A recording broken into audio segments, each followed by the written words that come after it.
Bonjour à tous, ici Patrice Roy du site de formation lecompagnon.info avec une autre formation sur l'option trier et filtrer.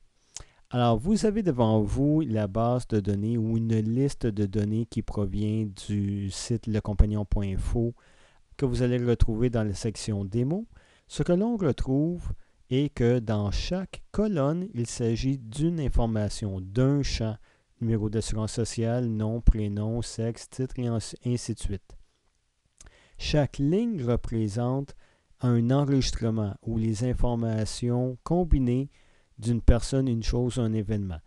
Dans ce cas-ci, il s'agit de la liste des employés d'une entreprise fictive et on va faire notre exercice sur le tri et le filtre avec ces données. Alors, je pourrais commencer tout de suite en sélectionnant tout simplement la première colonne et de dire que je vais trier. Alors, en ordre croissant dans ce cas-ci. Non seulement la première colonne est triée, mais tout le contenu de la première ligne l'est aussi. Alors, je reviens en arrière pour vous montrer. Prenons par exemple Jean Savoie. On sait que son numéro d'assurance sociale est D1. Je refais trier. Et voilà, non seulement le numéro d'assurance a suivi, mais tout le contenu de la ligne a aussi suivi. Alors ça, c'est l'avantage de trier une liste de données. On trie sur un des champs, le reste des informations va suivre. Mais on peut faire un peu plus pour trier. Alors, on va appuyer sur le bouton trier ici. Et on peut décider de trier sur plusieurs éléments. Alors, je vais premièrement trier sur le nom de famille. Et là, on décide si on veut trier sur les valeurs. On pourrait même trier sur des couleurs. On va regarder ça un peu plus tard. Et dans quel ordre? En ordre croissant ou décroissant? Ou choisir selon une liste personnalisée qu'on a déjà prédéterminée. Alors, c'est beau pour le nom, mais j'ai plusieurs personnes avec le même nom. Alors, je vais ajouter un second niveau. Et dans ce cas-ci, je vais choisir le prénom sur les valeurs et juste pour faire différent, je vais le trier en ordre décroissant. Alors, j'appuie sur le bouton trier un peu trop souvent. Je vais supprimer le troisième. J'en ai pas besoin. Alors, supprimer, voilà. On va trier sur le nom de famille. Ensuite, une fois qu'ils sont triés sur le nom, on va trier sur le prénom, mais cette fois-ci en ordre décroissant. On appuie sur le bouton pour regarder. Et voilà, on a plusieurs Allard, Bibeau, Dupuis et Thibault. Mais si on regarde sur le prénom, c'est le dernier nom qui est apparent en premier.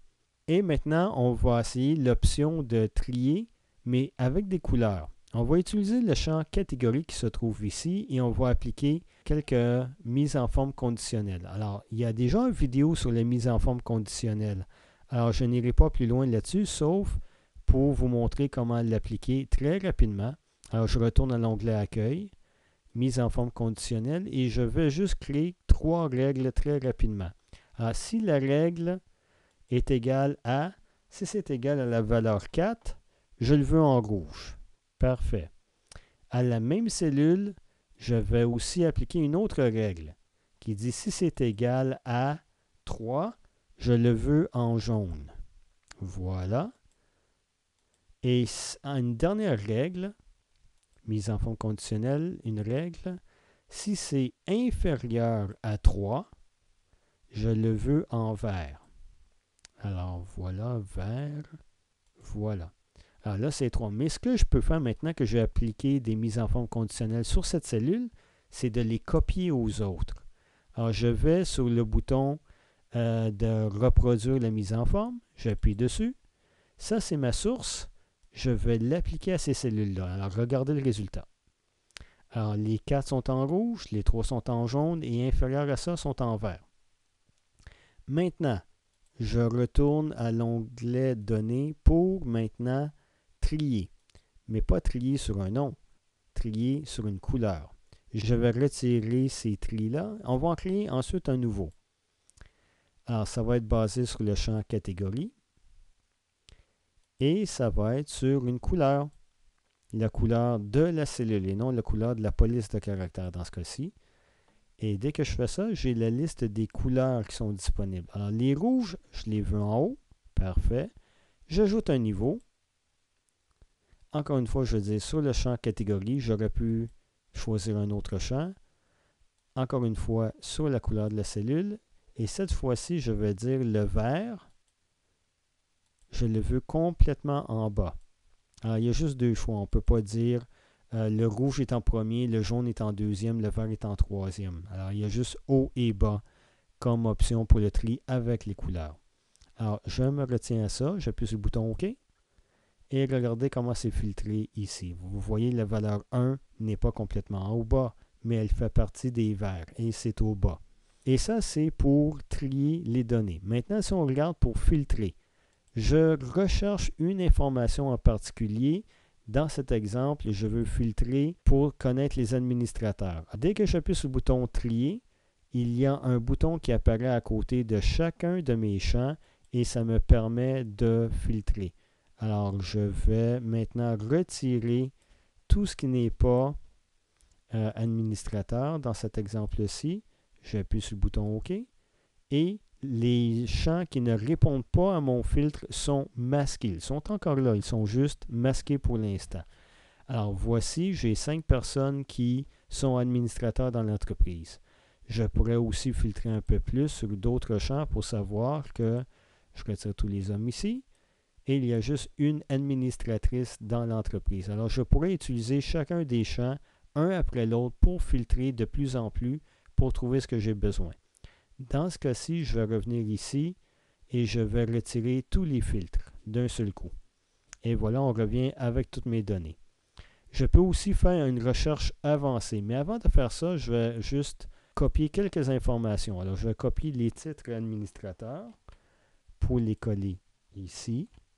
Et je veux aussi copier catégorie et dire que je veux tout ce qui est catégorie 3. Je vais aller un petit peu plus loin.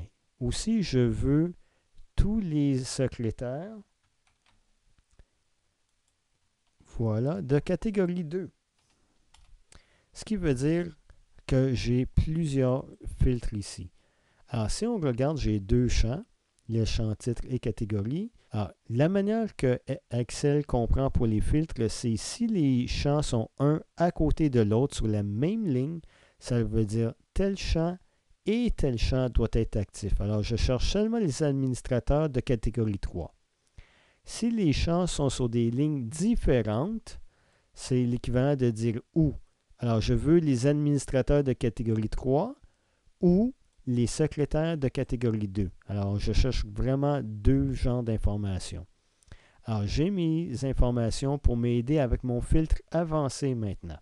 Je clique à l'intérieur de ma liste de données. J'appuie sur Filtre avancé. Et regardons qu'est-ce qu'on a. Je veux filtrer sur place. Parfait. Ma plage de données est bien spécifiée. Et ma zone de critères, je l'avais déjà prédéterminée auparavant.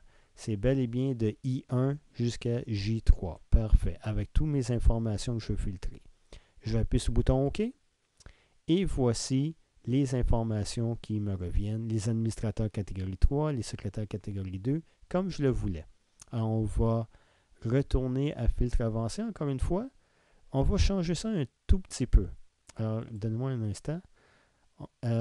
Avant de faire une autre option, je vais copier le nom, le prénom et le salaire. Copier les titres. Je vais les mettre ici. Et retournons au filtre avancé. Non seulement je veux les filtrer, mais je veux les copier à un autre endroit. Et je ne veux pas toutes les informations, mais seulement le nom, prénom et le salaire des employés. Alors, je veux aussi extraire les doublons s'il y en aurait qui répondraient à plusieurs des critères. Et je vais appuyer vérifier I5. Non, la zone ici n'est pas bonne. Je veux commencer à les copier dans ces cellules-là. Alors, ici, de B22 à D22, où se trouvent les titres de mes champs. J'appuie sur le bouton OK. Et voici le résultat. Alors, je vais juste agrandir un petit peu et vous voyez les résultats. Seulement ceux qui répondent, mais cette fois, ils sont copiés au lieu d'être filtrés sur place. Alors, je vais retourner à ma liste. Je vais retirer le filtre avancé pour revenir à mes données. Alors, voici pour la formation sur les tris et les filtres.